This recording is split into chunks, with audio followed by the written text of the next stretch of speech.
Jackie Carter. I'm a professor in statistical literacy and the academic lead for disability inclusion at the University of Manchester. I live with a disability and a long-term condition and often describe myself as deaf, dizzy and disabled. Here's a fact, or two. 24% of the working age population in the UK has a disability.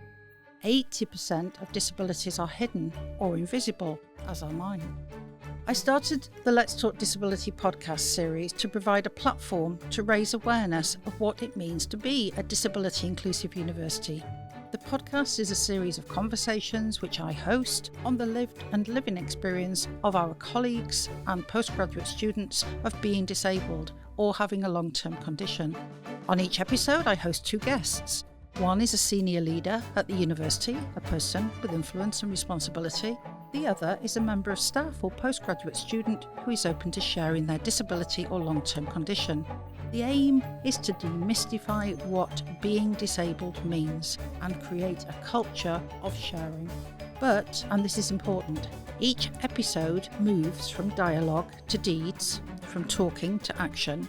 The senior leader is invited to commit to just one thing, an action they will take away as a result of the conversation. The disabled guest gets to say what one thing would make the difference to their lived experience as a colleague or a student at the university. So let's dive in and find out what today's guests want to share and what they will commit to make our university more disability inclusive. So hello, good afternoon and welcome to this episode of Let's Talk Disability. It's really lovely to have my two guests in the studio today who I'm going to ask to introduce themselves in a minute. And just to remind the listeners that the reason I, Jackie Carter, am here introducing this podcast is because we have to have more conversations around disability inclusion at the University of Manchester, and we also need to move to action. So this episode, as are all the others, is really about opening up the conversation, normalising disability inclusion, but then moving to action to create the culture that we want our students to come to university to study in and our staff to work in. So, Nick, can I ask you to start by introducing yourself, please, and why you're here?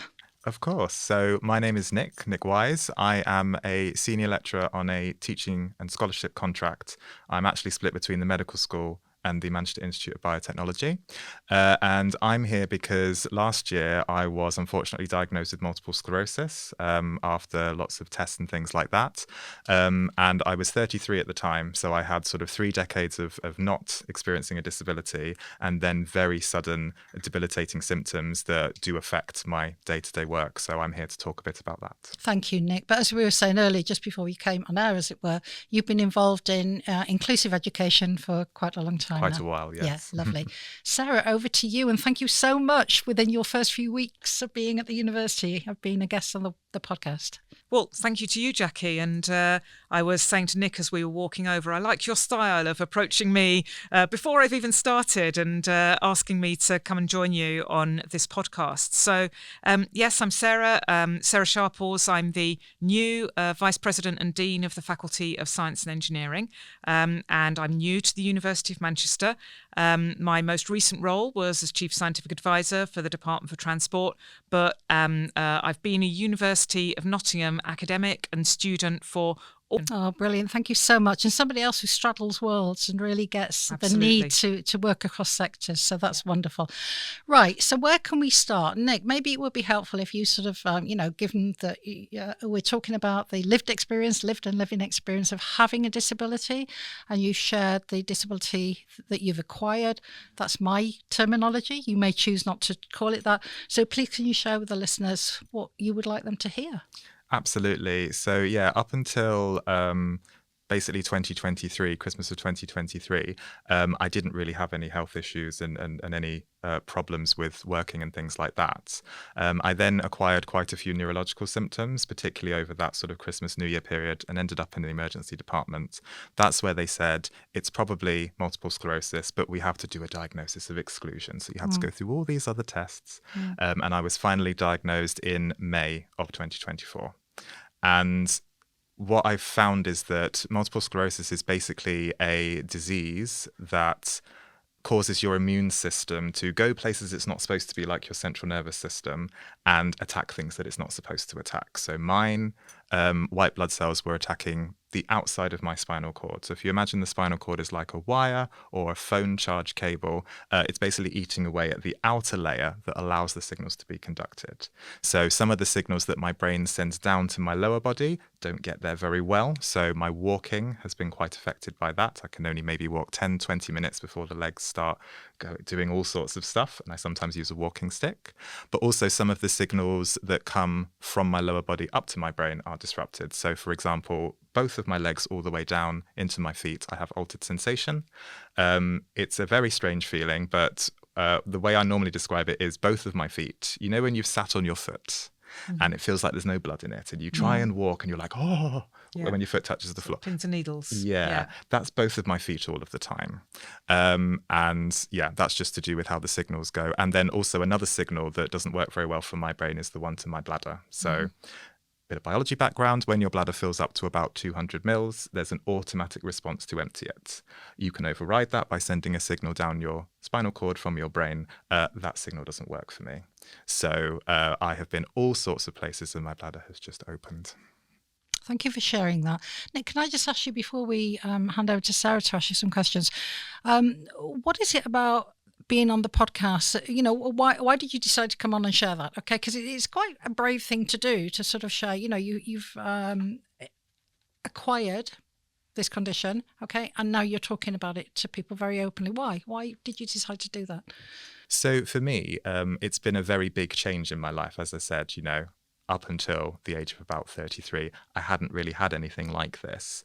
And I have listened to this podcast, many episodes of it. It's been very helpful for me listening to you, Jackie, interviewing senior leaders and people with lived experience of disability. But I did notice that a lot of the people had had their disability quite a long time. Yes. And there was maybe an underrepresentation of those who were newly diagnosed or had newly acquired a disability. So I thought it would be nice to come and talk about that while the change is still very big and very fresh in my mind. Okay, thank you very much. Sarah, I'm going to hand over to you if I may. I mean, the first thing that strikes me is, Nick, I'm so pleased to have you as a colleague within the faculty and the university, because I can tell you're a brilliant teacher. I've sort of obviously been aware of the condition of multiple sclerosis for many, many years, but I've never actually heard it explained so clearly and eloquently. So thank you for helping me to understand a little bit more. Yes, hear. I would agree. So I think one of the things I'm really interested in is obviously you'd previously been working at the university and suddenly things changed. And what were the things that you needed to change about your way of working? And were they things that you felt empowered to change individually? Or did you need maybe some help or support in changing the both the systems, the environment that you were based within to help you achieve your very best at work?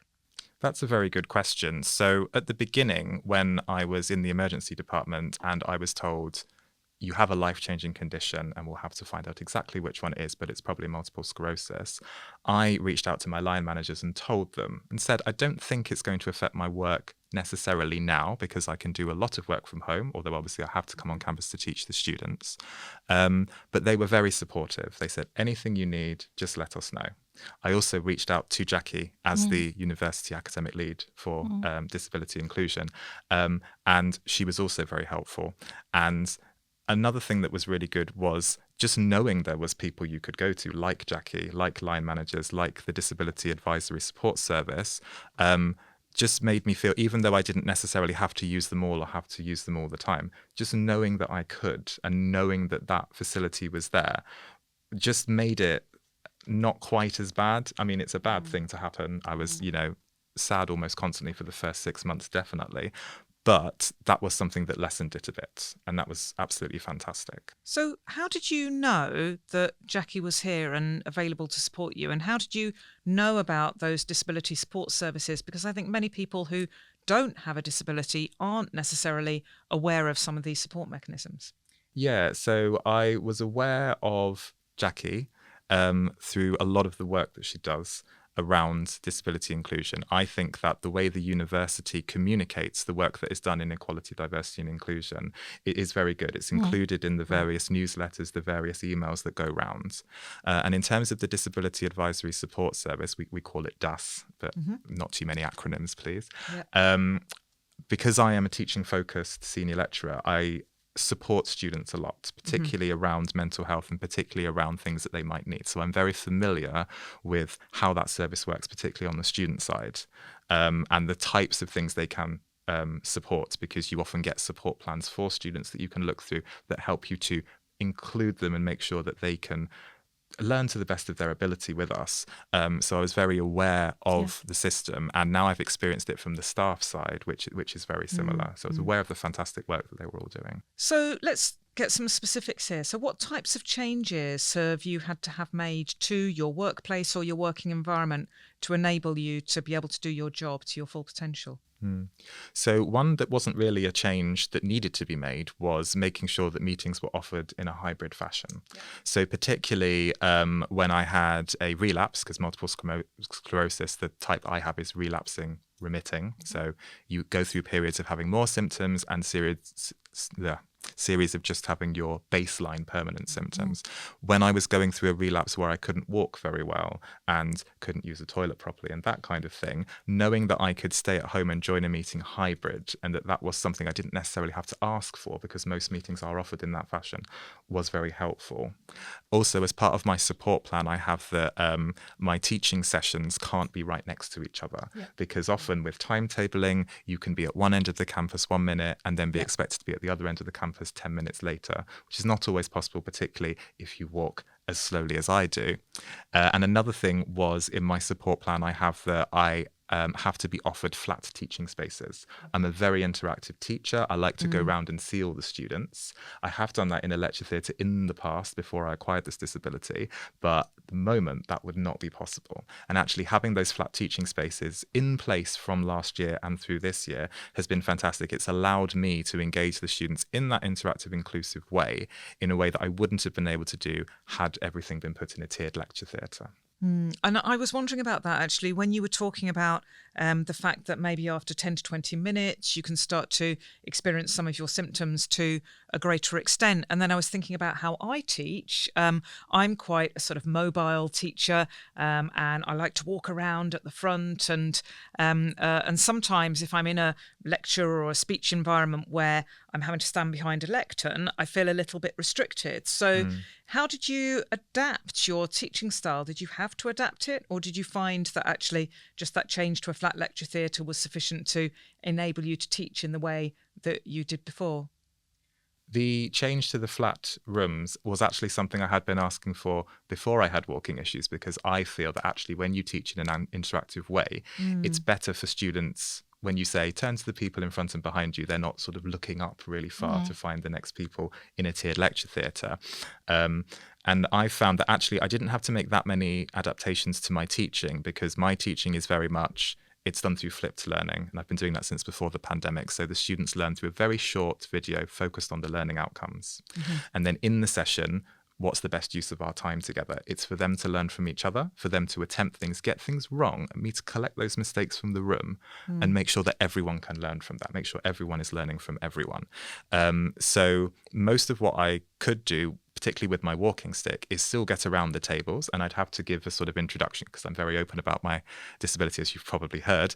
I would say I do have multiple sclerosis. It does affect the movement and the feeling in my legs and feet. So if I kick your chair or grab hold of the table, I apologize in advance. So going around and seeing everyone. And then most of the adaptation was when I'm then at the front, because my attention span goes after 10 minutes. So, okay, let's pause now and go through some of the mistakes that I saw and go through some of the best practice I saw. Making sure there was a seat at the lectern so I could rest for the sort of 5-10 minutes where I'm explaining and broadcasting back to people what everyone's been learning. That would normally give me enough energy to do another round of 10 minutes with my walking stick. Can I add a couple of add-on questions to yours, Sarah, if I may? So first of all, you've described something that is pedagogically and experientially informed. You know, your teaching was already flipped and then you've adapted it according to your mobility challenges with your multiple sclerosis. But my question that follows from that with regards to, how did you find the support that the university offers in various aspects, different people, different services? How long had you been at the university for, Nick, before this change, before this acquired disability? Yeah, so I think similar to what you said about the University of Nottingham, Sarah, I have actually been here since I was an undergraduate student. So I joined in 2009, studied molecular biology. Then I started a PhD, moved over to the Department of Chemistry to do that. Then I became a public engagement program manager for the Manchester Institute of Biotechnology, which is one of the few buildings still up in North Campus. And my office is still there. And then when a teaching focused lectureship came up in the Department of Chemistry, I was really wanting to do that because I really enjoyed engaging students, but not just students, also the public, and seeing that light bulb moment when they understand something. And I thought that is a job that I could do for a long time, teaching and scholarship. So quite a number of years. It's and actually that's something that I've been sort of reflecting on as I'm listening to you. I mean, you just seem brilliant. You seem really confident. You're again sort of pedagogically skilled as well. And I'm sitting here thinking, gosh, not everyone's like you.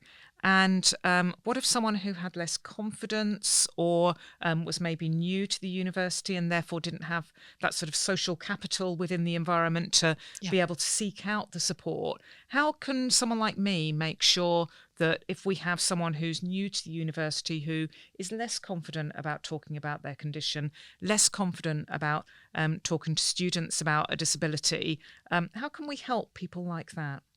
That's a very good question. And I think it's always difficult when you are at a research intensive institution where people are employed because they do fantastic research. Absolutely. And then when it's coming to the teaching side of things, they maybe have a little bit of less headspace about that. So in the Department of Chemistry, our teaching and scholarship lecturers actually do a lot of supporting the researchers. And we have in the Faculty of Science and Engineering teaching and learning enhancement leads in each area. And we also have programs for new academics. So I teach on the one in the other faculty, biology, medicine and health. And really what that's about is giving them the confidence to realize there are these evidence informed things. Like if you were doing a research study, you would look at what people did before. You wouldn't jump in blind. The same can be said for teaching, but also helping people to realize that teaching is a personal thing. Just because something works for me and my students doesn't necessarily mean it will work for you and your students. And so giving people the sort of empowering them to be able to choose something that is pedagogically informed but works for them, their subject and their students. And I do think that sometimes it's easy when you are a new academic, you have probationary targets, maybe the research funding landscape is not fantastic sometimes, or publishing is a bit more difficult. It is much easier to lose that headspace. But what I find is when you do something pedagogically informed, like flipped learning, like interactivity, it actually cuts down your planning time because you're making the students do the work, which is better for them. And it's also less intense for you. I couldn't stand in front of a lecture and talk for an hour. I would get distracted. I would have to sit down, all sorts of stuff. So actually, there are dual benefits to a lot of these pedagogically informed things. So it's about giving people the networks and the support and knowing who to go to about things when they join.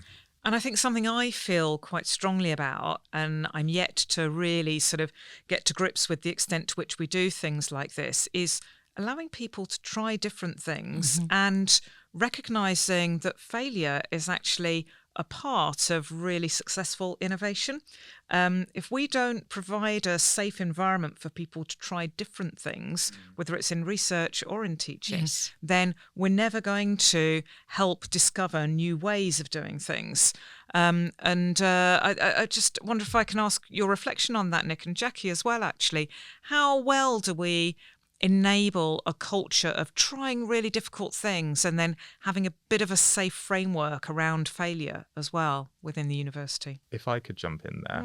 So you say about a safe space, a place to try things and things like that. And as someone who does support a lot of new academics, particularly with their probationary training, people fall back on what they know. And we are an excellent research institution. We attract excellent researchers from around the world. But if you then say, in front of 200 students, now do this, people fall back on what they know. And what do researchers know? Often it's a research presentation. So they'll just fall back on that. So it's about not just saying this is a safe space, saying this is a space where you might want to stretch a little bit and try something different and see how it works out. Yeah, I'm going to add to that, because one of the things that you may not know, Sarah, but Nick and I are both involved in, is a relatively new network that the university has set up called the Teaching and Scholarship Network. And we're both on teaching and scholarship contracts. I made it to prof through teaching and scholarship route in a very atypical way, which I'm really proud of, by the way, because I've drawn on all of those networks, all of that experience outside of the academy.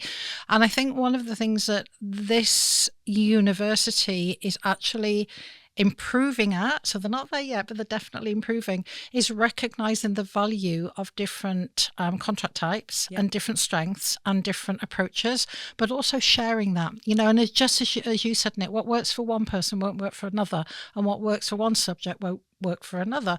But so to come back to your question, how safe it is, how safe is it here to try and fail?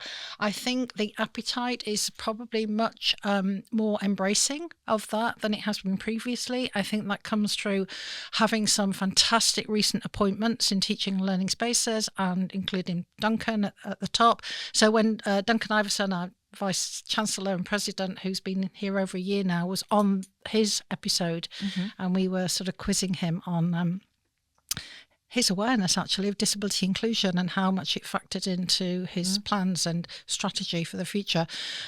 He was all ears, and he was very responsive to what he was listening to.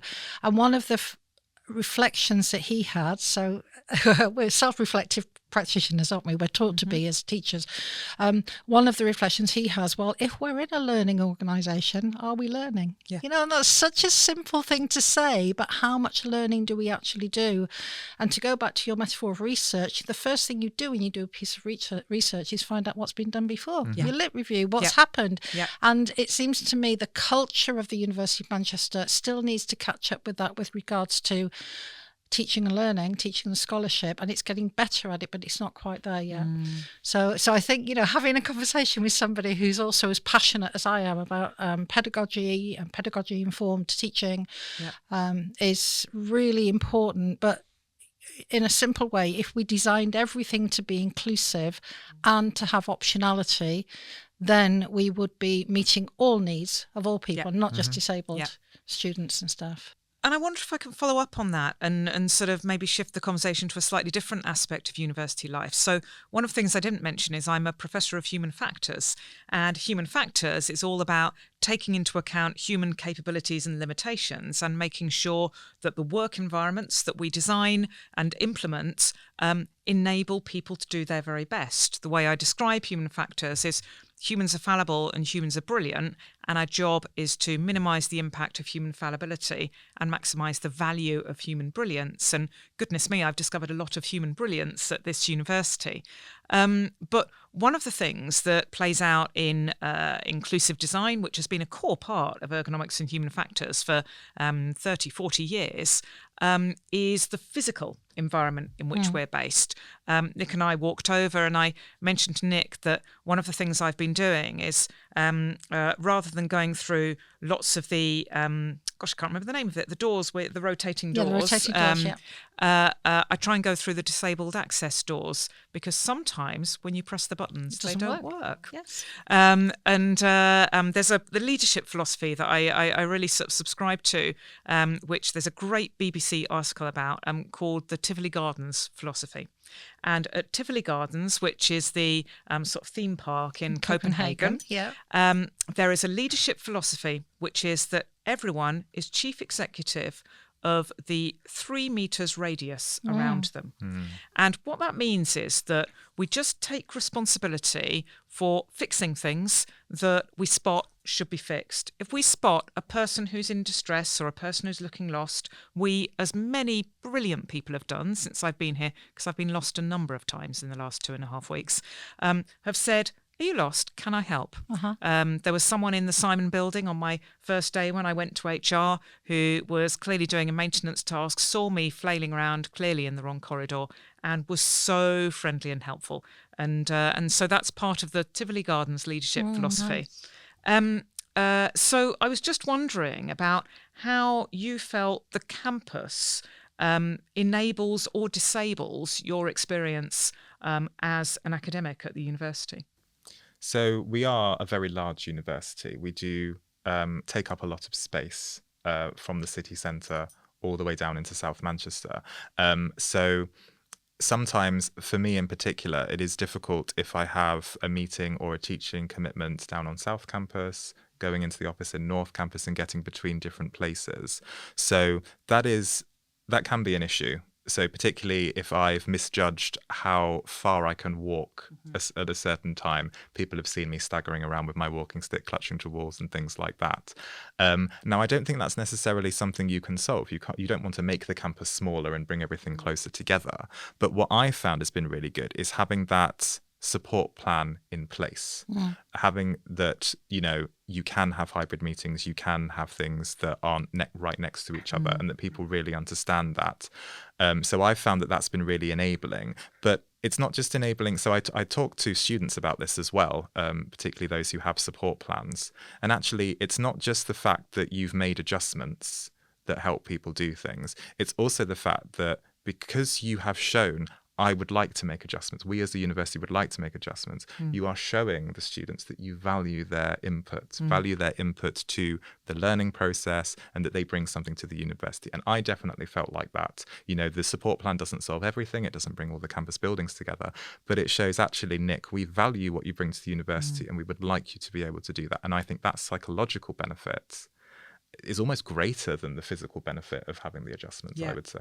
Yeah, and there's something that is just at the back of my mind as you give that example. So let's say I'm teaching a small group of students, and some of them, because of their disability, choose to engage online, and others are face-to-face. I think one of the things we need to make sure that we're being very conscious of is that we don't unintentionally disadvantage those who are online compared to those face-to-face. We know, we're here physically in a room, and so as well as having this conversation, we've got lots of non-verbal interaction, and we're sort of nodding and giving each other encouragement, which means a lot, doesn't it? Especially if you're anxious in a situation.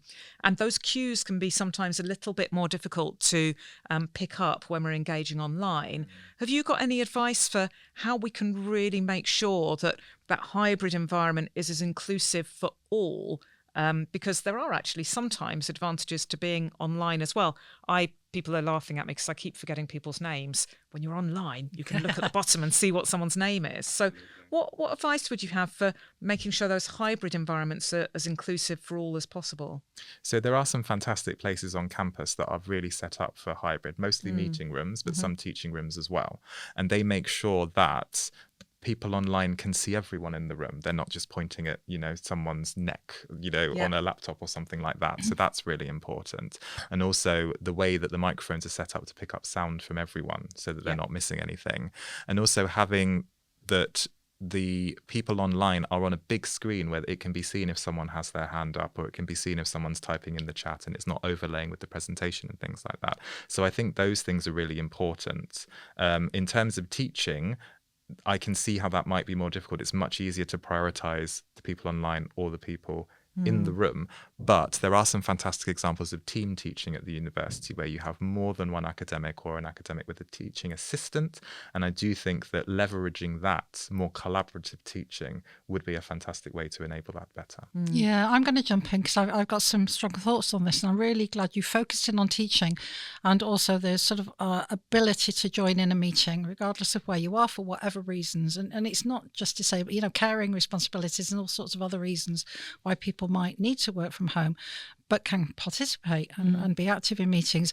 One of the things that exercises me as the EDI disability lead at the university is ensuring that our training for leadership is accessible to all. And there are some big question marks hanging over that, and we are addressing it because we haven't got it right. And we've tried hybrid. We've tried having hybrid training where people have the option, so staff and PGR students have the option to participate in the training that we commission in actually from a disabled-led CIC.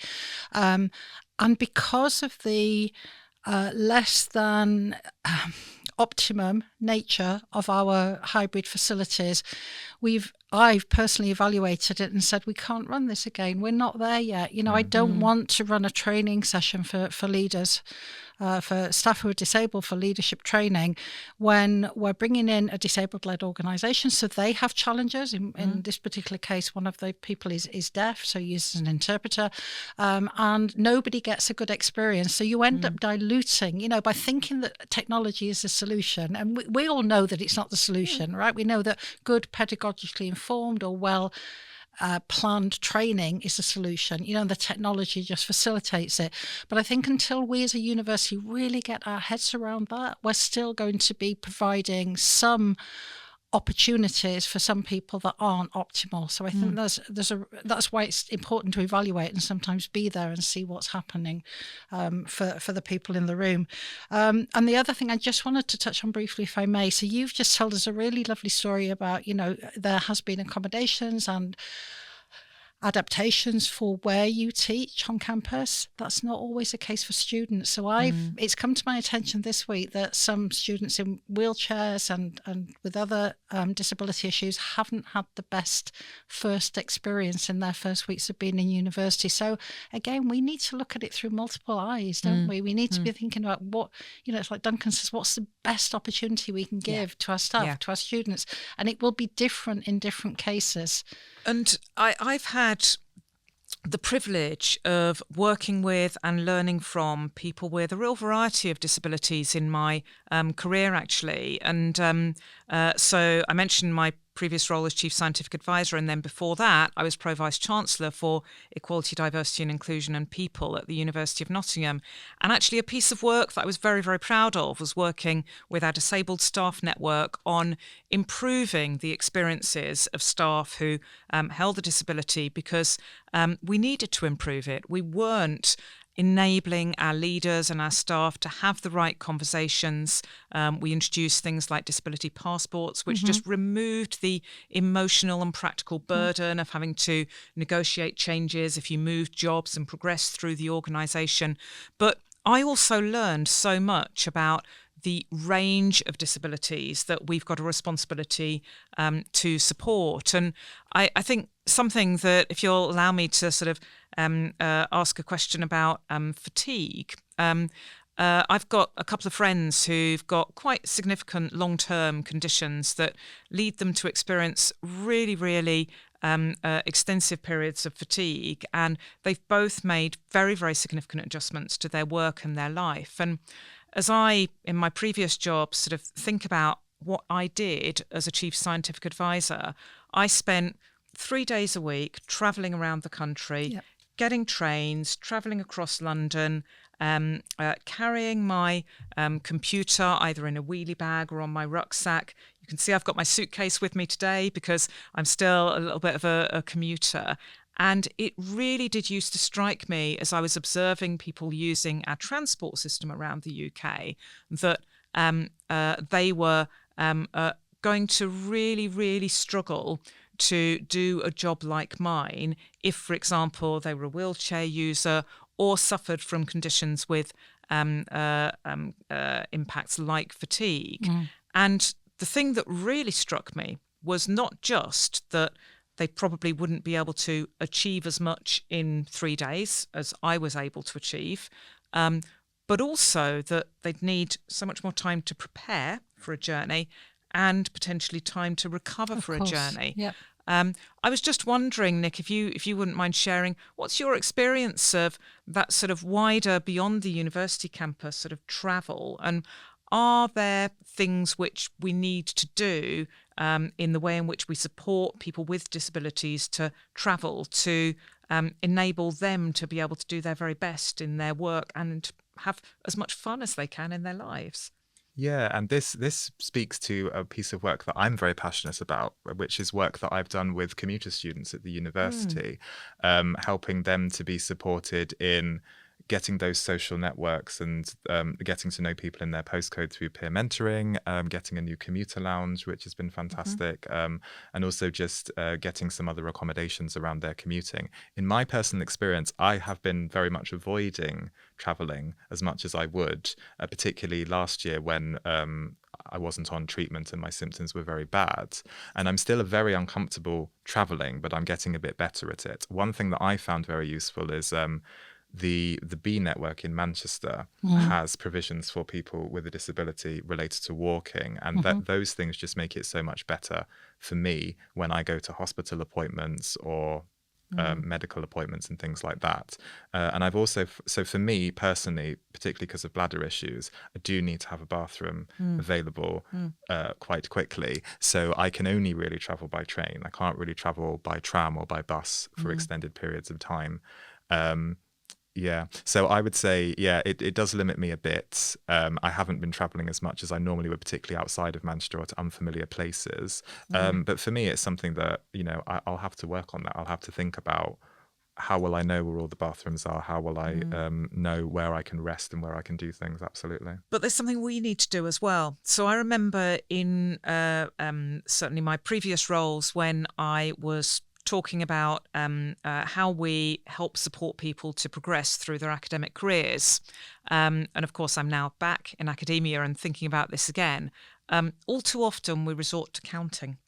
And if you are able to rush around the country like I've been doing for the last 15 years, it turns out that there's more things on my CV because I've been able to do more things. And therefore, when it comes to being considered for promotion, my CV just looks longer than someone who maybe would have a disability that limits their ability to travel. So something I've been very, very passionate about, and I've yet to explore the promotion criteria here fully at Manchester, but focusing on quality, not quantity, I think is a really important mantra. We made a change at the University of Nottingham, which was we asked people to highlight their 5 best papers. And we didn't ask them how many papers they'd ever written. And actually what that meant was we read them. Yes. We actually learned quite a lot. And we got a really good insight into what the individual felt most communicated their best work. And I hope that it really made a difference in terms of levelling that particular playing field. But it really did make me aware of the systemic disadvantage that we do have towards those who might not be able to just cram as much into a day. What do we think academic excellence is, basically? And this speaks to something that Jackie and I are quite passionate about, which is the scholarship of teaching and learning. As people on teaching and scholarship contracts, often people will say, oh, well, scholarship is just looking like a researcher for teaching. So you're publishing papers, you're going to conferences and things like that.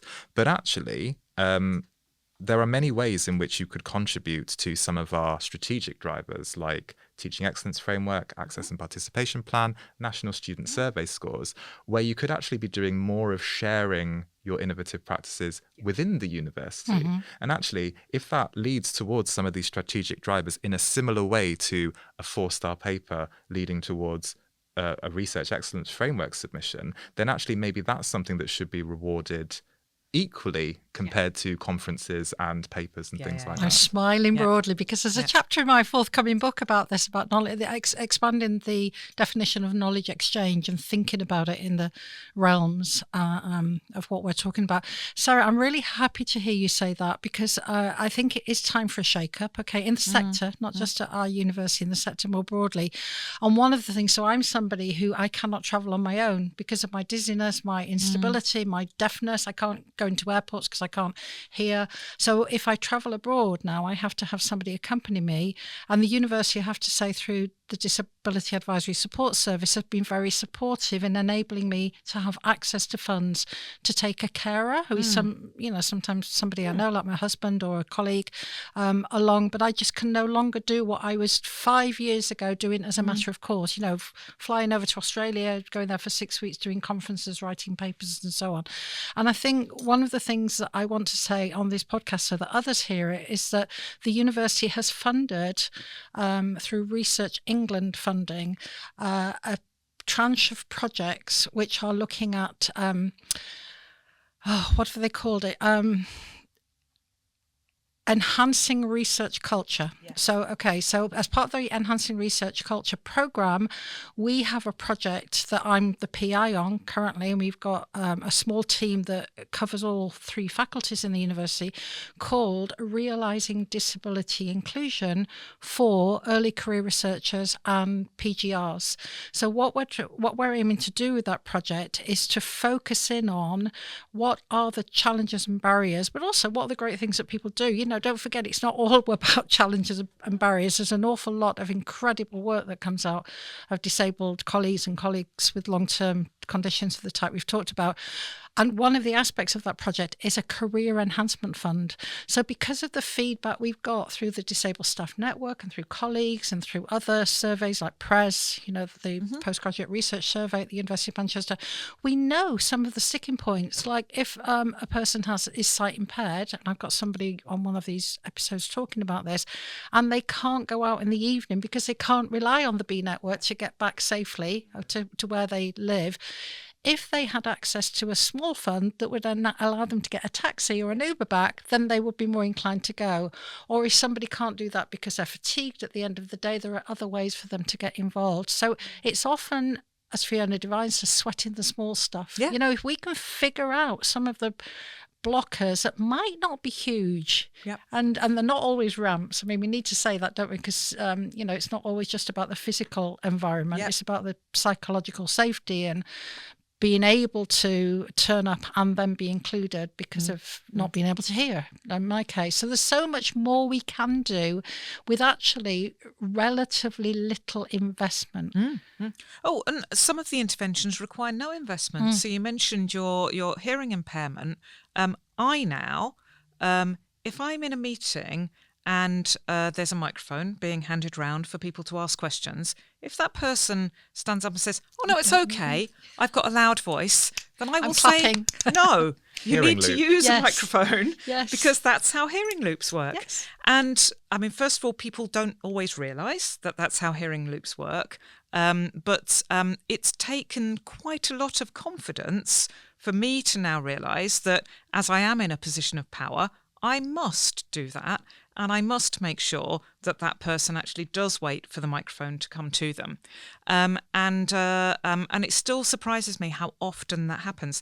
That costs nothing. Yes. But what it costs is a bit of confidence. Yes. And you mentioned psychological safety, that psychological safety of having the conversation, of raising that awareness.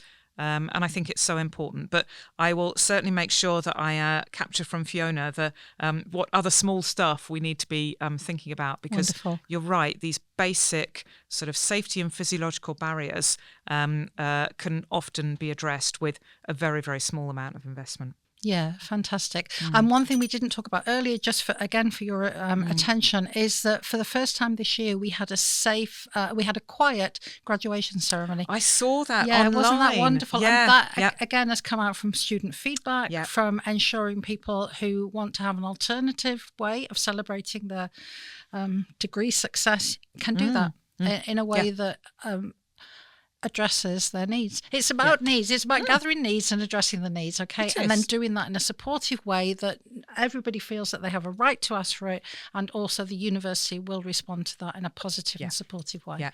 And I'm so pleased to be in a university that has these conversations, and more importantly than that, has the very specific strategic ambition to do the very best they possibly can in order to support all staff and students. And I looked very carefully at that before I even applied for the role here. And actually, Manchester's commitment to social responsibility, its pride in being a leader in social responsibility and all that that entails, is something that attracted me to apply for the job in the first place. And I've been so reassured by the fact that it's not just words on a piece of paper, and actually is the lived experience of many people that I've spoken to. And actually, as I've been speaking to staff and students, as I've been on my many, many visits and conversations over the last 2.5 weeks, I've been really, really impressed by the sincerity and the reality of those words on paper in people's lived experiences and their reports of working and studying at the university. And that's fantastic. but it's my job to make sure it continues. So we've got to make sure that we continue to not just do as well as we're doing now, but think how we can continue to do better and better and better. Absolutely. And that brings us beautifully, actually, to the final question that you each get to ask the other. But before you do that, I just want to say what a rich and interesting and uplifting and positive conversation this has been, which is really in the spirit of what these conversations are about. Okay, we know there are challenges. We know that sometimes disability inclusion isn't as talked about as some of the other protected characteristics. We all have intersectional identities. We just happen to be shining a light on disability and long-term conditions here. But let's move to what you're each going to commit to do as a result of this conversation, please. So who would like to start by asking the other? I'll ask you first, Nick. So what's the one thing that would make a positive difference to your experience at the university that we're not already doing?